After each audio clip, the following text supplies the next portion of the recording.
Well, this morning, we are going to talk about parables. Right? Now that I've been called out in Sunday school as the person who is against Christian jargon, so I suppose that means we need to explain what a parable is, right? I mean, I don't know about you, but even I don't walk around saying, "Oh, hey, did you hear the latest parable?" And I mean, that's kind of a word we don't use very often, is it? Here's one teacher's definition, one answer to what a parable is. A parable is an earthly story with a heavenly application.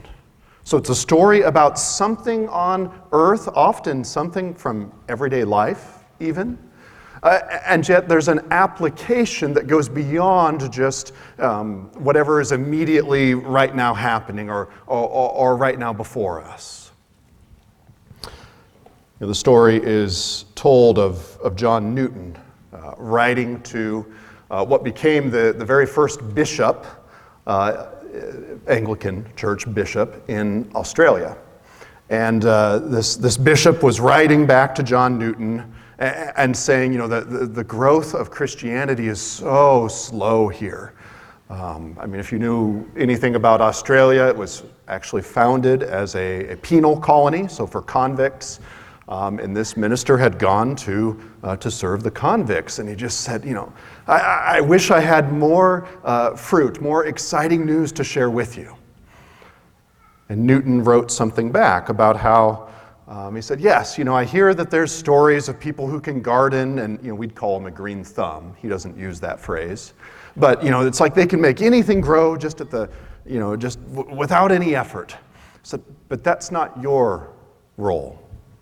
That's not your job.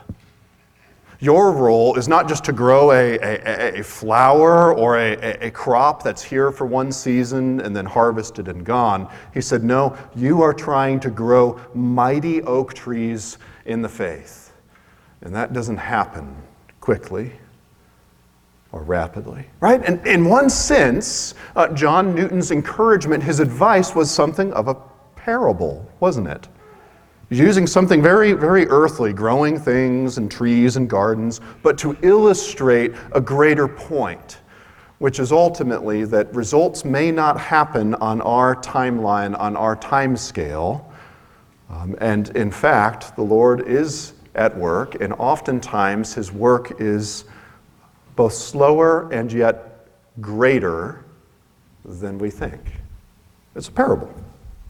So why then, when we come back to the scriptures, did Jesus so often teach in parables?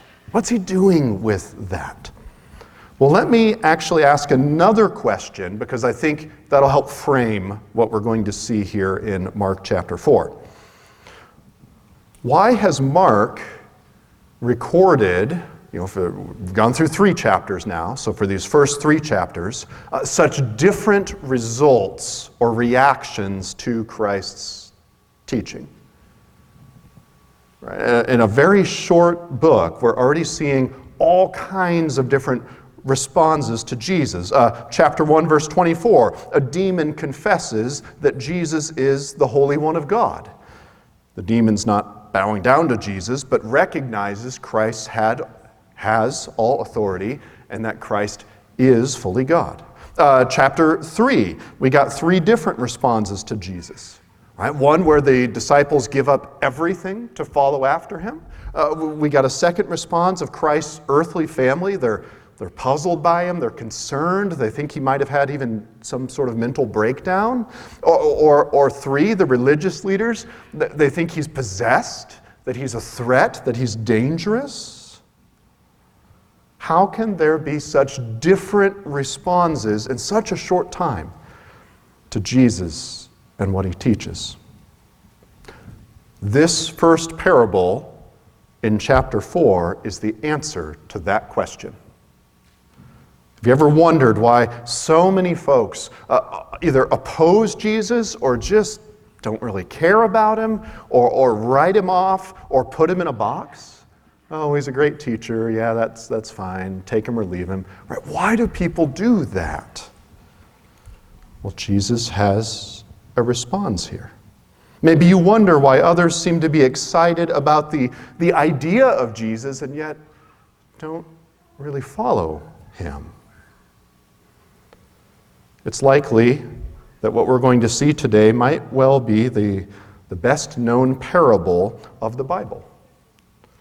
I also happen to think that it's one of the most misunderstood.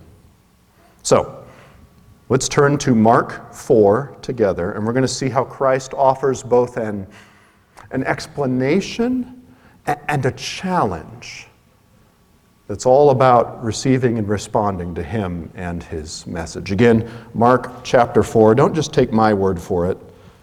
Open in your Bible, browse there, get to God's word. I want you to see what God had said. It starts off this way. Again, he began to teach beside the sea, and a very large crowd gathered about him, so that he got into a boat and sat in it on the sea. And the whole crowd was beside the sea on the land. And he was teaching them many things in parables. And in his teaching he said to them, "Listen, behold, a sower went out to sow. And as he sowed, some seed fell along the path, and the birds came and they devoured it. Other seed fell on rocky ground where it did not have much soil, and immediately it sprang up, since it had no depth of soil. And when the sun rose, it was scorched, and since it had no root, it withered away. Other seed fell among the thorns, and the thorns grew up and choked it, and it yielded no grain. And other seeds fell into good soil and produced grain, growing up and increasing and yielding 30-fold and 60-fold and 100-fold. And he said to them, "He who has ears to hear, let him hear." So that's the parable. Let's start with the scene, right? The setting. In every story, what do we know about what's going on? Well, just as we've seen prior to this, Christ often draws a large crowd. Right? He taught with authority and in a different way than so many of the religious teachers and the scribes, and so folks wanted to hear him. This time, though, instead of just kind of, "Hey guys, get the boat ready, we're about to be mobbed," this time they actually have to use the boat, don't they? Jesus gets into it, the boat comes just a little bit offshore, the crowd's there on the shore, a little bit of space, folks can see, folks can hear. And what Jesus goes on to teach in verses 3 through 9 is different. It's not just a story, but a parable. Parables are analogies, right? So if you gotta reach back to high school English class, a parable is not an allegory. An allegory is where this stands for that. Sometimes we get into problems with parables when we try to make every little detail mean something else. That's not quite how a parable works. Instead, what Jesus is doing is he has these well-chosen examples, and he's trying to tell a truth through those examples. It's not always the exact same as what's happening. Again, it's a parable. But there's a truth to be learned from how he tells it, from what he highlights there. If you want a really clear example of this, drop down to verse 30. And he said, "With what can we compare the kingdom of God? Or what parable shall we use for it?" All right, so this is how Jesus speaks. This is how he introduces things. We're going to make a comparison. It doesn't have to be perfect. It just has to teach the point. So that's what a parable is. That's how a parable works. In that case, his examples of a mustard seed, so many times, maybe you've run into this, maybe you haven't, but folks like to debate over, well, is the mustard seed really the smallest seed, and what does that mean, and what is that? None of that has any point whatsoever with the parable. The parable is meant to give a comparison. It's not meant to be a scientific dissertation on sizes of seeds in ancient Israel. so it is here. The mechanics of how the farmer scatters seed in verses 3 through 9, that's not the point. The point isn't the quality of the seed and what sort of, none of those are the issue. What then is the point? Let's look at a few of the details. First, I want you to pay very close attention to how the parable starts. Listen. It's not just a throwaway word at the beginning. In fact, in a few minutes, I'm going to argue that whether you and I listen to what Christ has said, truly listen, not just kind of exist and hear and let the words wash over, but instead that we would seek to understand that kind of listening is actually the key to responding to this truth in this chapter. So first we listen. What a challenge in our world. Have you noticed that? Seems like everything in our modern world is bent on distracting us constantly. We just had an example last night. We were watching some old children's show on, we've got a Roku, one of those sticks to make it a smart TV or whatever.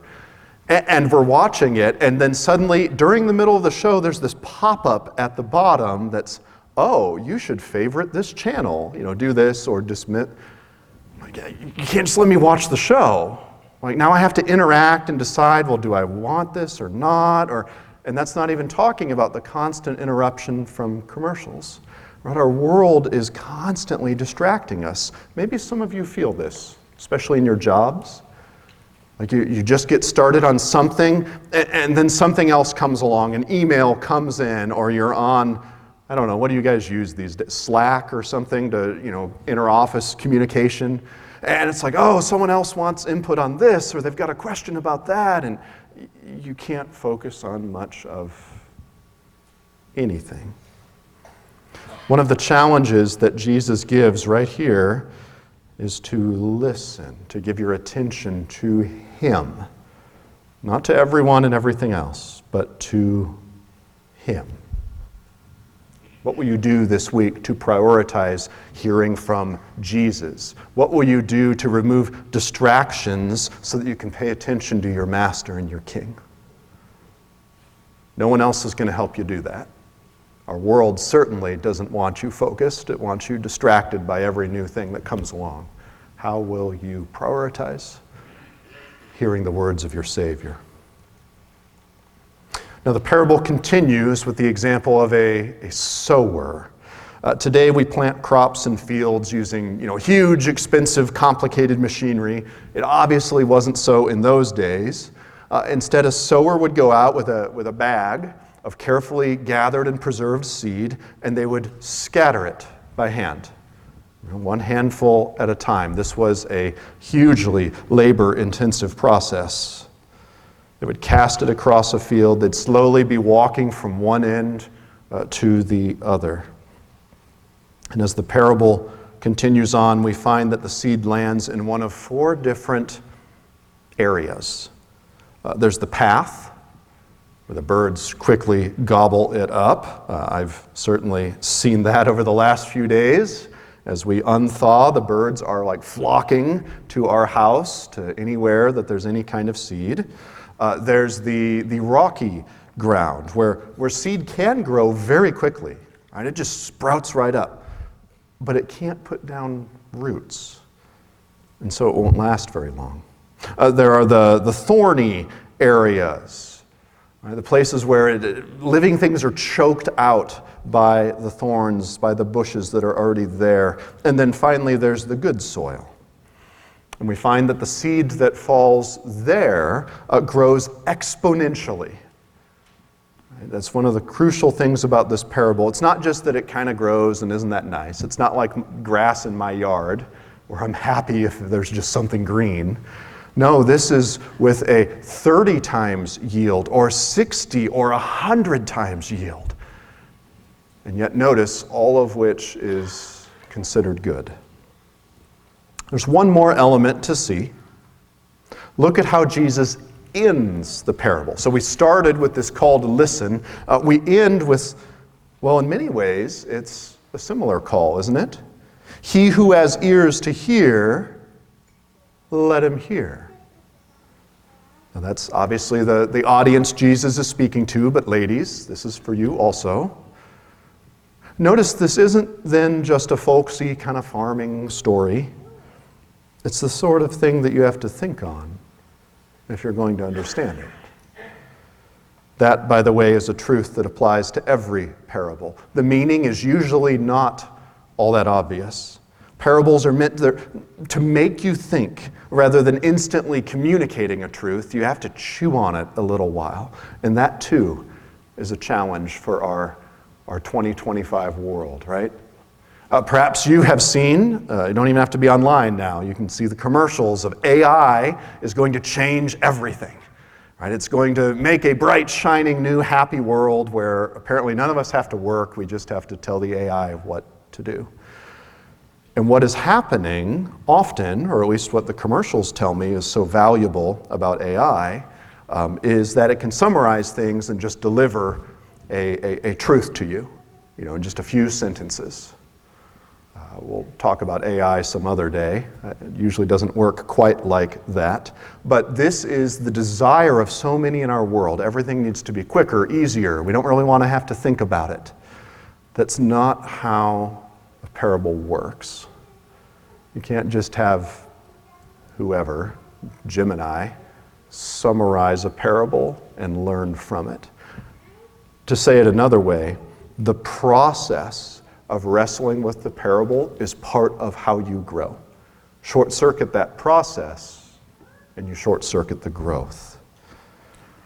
I think that's crucial to understand because it tells us something about growing in Christ overall. Growth is a process. It's the difference between slow roasting a chicken and microwaving it, right? Which is going to end up better. Brothers and sisters, then, our Christian growth is going to come not only from knowing the right things, but also through the process of how we have come to know those things. Earlier we read from James chapter 1, tells us that maturity in the faith comes about, notice, not just instantly, not just by studying a whole lot, but it comes about through trials that are steadfastly endured. Growth takes time. It's across time. It takes endurance. It's a process. And that indeed is how parables work as well. We chew on them. We ponder what they mean. Right? Don't short-circuit the process. Ask the Lord for the kind of patience that's needed to understand His Word. All right, so those are the details of the parable. All right, what does this mean, though? Jesus gives two truths that are going to help us. Let me start in verse 10. And when he was alone, those around him with the 12 asked him about the parables. And he said to them, "To you has been given the secret of the kingdom of God, but for those outside, everything is in parables, so that they may indeed see but not perceive, and may indeed hear but not understand, lest they should turn and be forgiven." The first picture, the first explanation that Jesus gives is in fact a difficult one, isn't it? The reason that Jesus teaches in parables is because how a person responds to him, how a person responds to what Jesus is communicating and telling and teaching, that reveals something about them. Remember that Christ is fully God. Right? So it's ultimately this then, how a person responds to God really does matter, doesn't it? And here we see that there are two big categories. The first are the disciples and those around them. So apparently not just the 12, but there seems to be a little bit of a larger group in view here. Not the overwhelming crowds, but kind of something in the middle. There's some folks who've really wondered, okay, what does this mean? What is Jesus saying? These are the ones who care enough to ask, to seek Christ out and say, what does this parable mean, Jesus? They want to know. And more than that, they want to understand what they now know. They've been thinking about Christ's words. They're not just hanging around for entertainment. It's not just because they're bored and here's kind of the newest spectacle. No, they're actually thinking about what's being said. To that group, Jesus says they've been given the secret, or some of your Bibles might translate it, the mystery of the kingdom of God. I think mystery is helpful here because the way we use secret is something that's like being kept from others. It's being hidden from everyone else. That's not wrong, but it might give you the wrong idea. Mystery then means it's the sense of something that has been revealed. Right? It's not that it can't be known. In other words, Jesus will explain important truths to those who care to listen. That's why it's a mystery and one that's now been revealed. That's the first group. So notice Jesus is not holding anything back. He's not saying, well, I'm just going to be this sort of mysterious teacher and you guys just think on it and we'll figure it out. Maybe, possibly. No, that's not what Jesus is doing. He's saying, okay, to you has been given this. This is for you. But there's another group. He's not going to explain these truths to folks who just want to dabble in the faith, to folks who refuse to commit to Christ, to those who outright oppose him even, or to those who want to maintain sort of several allegiances. Like, okay, I like Jesus, but these Pharisees, they've got some good teaching as well, and there's these scribes over here, and I'll just kind of choose my own adventure of the faith, which, by the way, sociologists tell us is the dominant faith in the United States today. It's like, oh yeah, I don't oppose Jesus, but I'll kind of mix him with several other things, and you see this all around you. Right? To those folks who choose that kind of way of responding, or maybe we could more rightly say it, not responding to Jesus, his parables only confuse. Well, why? It's because folks who don't pursue Christ aren't going to put in the effort to respond to what Christ teaches. Right? They hear the same truths, but they don't respond with a faith that's genuine or lasting. Think of it this way. It's a bit like Pharaoh in Egypt, the one we saw in the Exodus. He saw the same miracles from the same God. And notice then, rather than falling down in worship, it hardened him. It made him oppose the Lord. To not trust Jesus is ultimately to not trust God. To not look to Christ for salvation is to not be saved. It really is that simple and also that tragic. All right, so friends, suddenly, notice we've moved from this parable, we've gotten real deep real quick, right? This is serious stuff. Never make the mistake of thinking that following Jesus is only a matter of not disputing certain facts. Like if I just kind of go with the flow and, well, I don't know about that, but I don't disagree. I wouldn't vote against it. It's fine. That's not following Jesus according to the parable. We live in that kind of world. Test yourself. Is that what your following of Jesus looks like? Because if so, brother, sister, you've got to grow. You can't stay there. You must move past that. Jesus is not just one option among many. He's not just kind of an add-on or an app for your life. Either Jesus is king of everything and everyone, or in your life, you're not accepting him as king as all. Understand then that Jesus ultimately calls us to know and to agree with certain truths. Yes, it's never less than that. I'm not trying to say anything against knowledge. I prize true knowledge from the Word. But it's also more than just knowing certain things. Right? True disciples, we find, are hearers who respond, hearers who do. This is part of the very definition of what it means to follow Jesus. Right? We often talk about evangelism and discipleship like they're two separate things. As if we've got this task of explaining the gospel and we pray that people will respond. And then maybe the real serious ones, sort of the churchy kind of folk, well, they might then go on to grow and become disciples. I want you to notice, and you can test me on this as we go throughout Mark, the Bible doesn't separate it like that. It doesn't have this kind of two classes of Christian thing. Right? To be a disciple of Jesus is both to trust him and then to follow him. True evangelism isn't only responding to Christ and then, okay, great, I agree now, but it's actually turning and following after him as a disciple. The two can be talked about separately, they can be distinguished, but they are linked when it comes to the Christian life. And because we so often separate these things, we're tempted to think that salvation can be had without any kind of actual growth, any sort of following, as if there are Christians who grow and Christians who don't. But that's not what we see in the parable. Beware, Christian faith is faith that follows and depends upon Jesus. All who are truly Christian will persevere and grow in him, which is also the call that Jesus is giving.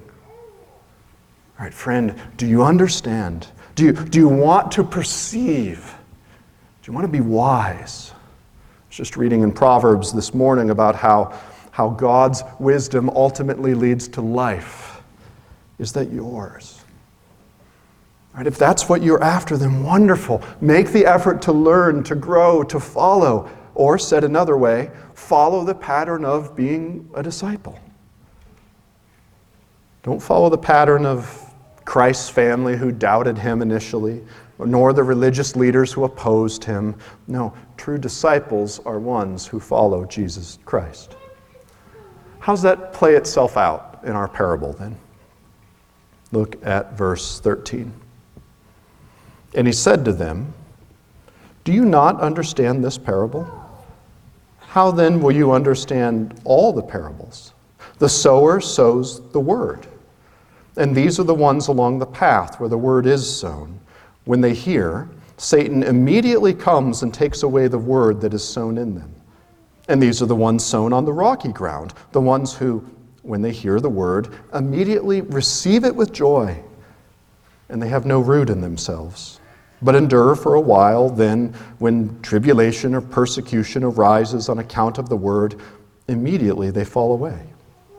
And others are the ones sown among thorns. They are those who hear the word, but the cares of the world and the deceitfulness of riches and the desires for other things enter in and choke the word, and it proves unfruitful. But those that were sown on the good soil are the ones who hear the word and accept it and bear fruit, 30-fold and 60-fold and 100-fold. Genuine disciples of Jesus Christ will grow. Right, hopefully you're beginning to see that this parable is not about church growth in the sense of just numbers and dollars and that sort of thing. I've heard it sometimes taught that way. That's not what's going on. This parable also really isn't about the effectiveness of various evangelism efforts, as if, well, this actually is helpful and this is kind of helpful. No, it's not that either. And third, notice you and I are not to try and sit there and discern what sort of soil a person is. That's also not the application of the parable. We're not God. Instead, the parable is all about how folks respond, or don't, to the Word of God, to what Jesus is teaching. All right, there's only one soil that responds here. And that begs the question, are you responding to Jesus Christ? Are you following him? Not just playing at religion, not following Jesus alongside, some other idea or philosophy or person, not following half-heartedly, but instead bearing good fruit in your faith. Which leaves me with two challenges then as we close. Here, the first is probably very obvious. It's to trust Jesus Christ. If you don't already, this is what it looks like. It's to know about him and then to respond with what you know. Jesus Christ has come to seek and save the lost. To trust in him is to trust in the only one who can save you from your sins, the one who has paid for all the ways that you and I don't match up. Trust him. Respond to him. Believe in him. And that's first and foremost. But I want you to notice two other things. One of them is to be careful about who you follow. We live during a time when Jesus is just assumed. And assuming Jesus is never what we see in the Scriptures. Right? Beware, friends, especially in a congregation like ours, in a place like ours. It can be very easy to just assume Christ and yet give your heart to so many other things in this world. I won't pretend to speak for everyone, but if you are a young guy right now, our culture wants you. You've seen this, right? Books like Ryan Holiday, Stoicism is huge now. And so, okay, you can follow Jesus, but also here's this philosophy you should have. Online influencers are massive. I mean, who would have ever thought that listening to a podcast for several hours would suddenly become a popular thing for some of the busiest people on earth? Be careful. Be careful. Who are you following? Would you give that time to Jesus? Or do you just kind of assume Jesus and think the real life is found somewhere else? And there's a warning. But there's also a second part to this, and this one's the encouragement. I want you to notice that faithfulness here looks different. It's not just one size fits all. It looks like 30 times or 60 times or 100 times. Sometimes in our church culture, we kind of err a different way, where we think that only the spiritual rocket scientists are the ones who are faithful, and that is not true whatsoever. Right? Notice, whatever your skills and talents, whether you feel like a spiritual A+, or whether you're just happy with a C, C's make degrees, right? Understand that just like in this parable, your role is to faithfully follow, trusting Christ for the growth, trusting him to produce the fruit.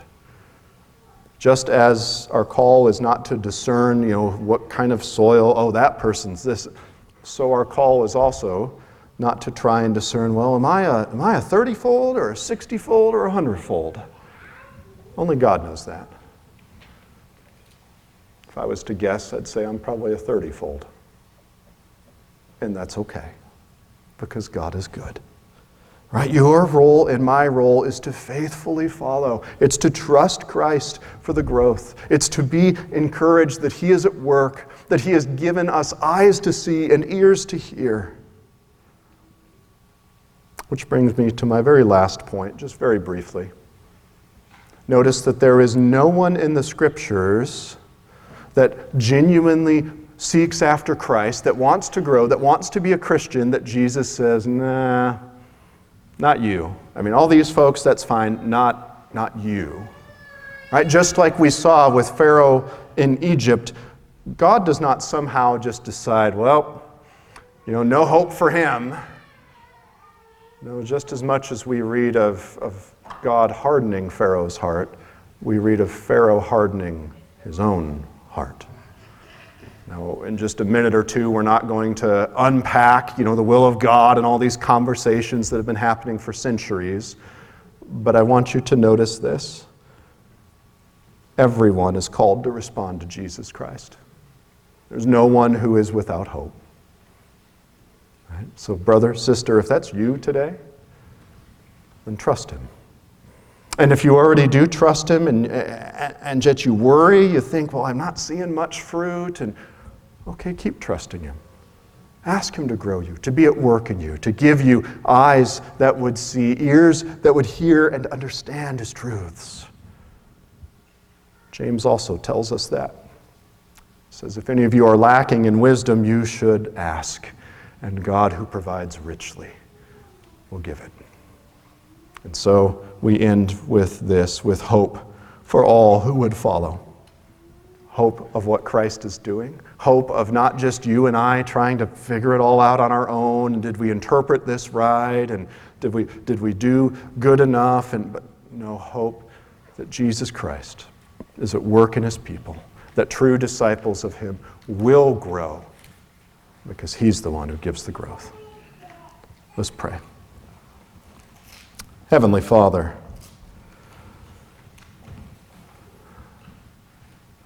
Lord, there are so many ways to respond poorly to Jesus, so many traps that we sinful humans make for ourselves and fall into. But we thank you that there's only one way to respond to Jesus.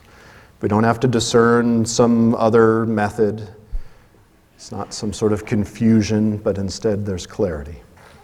It's to trust Jesus and to follow after him.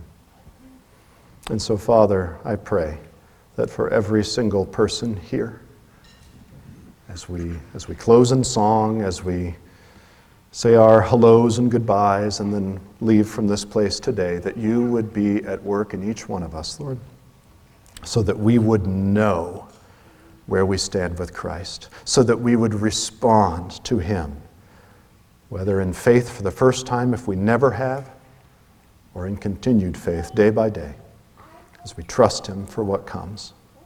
Lord, make us as faithful followers who do indeed grow 30 and 60 and 100 times, not for ourselves, not for measuring or comparing to others, but instead for the sake of your glory, for your church, and for the hope of the nations, Lord.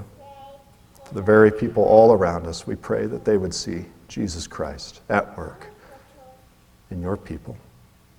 In Christ's name, amen.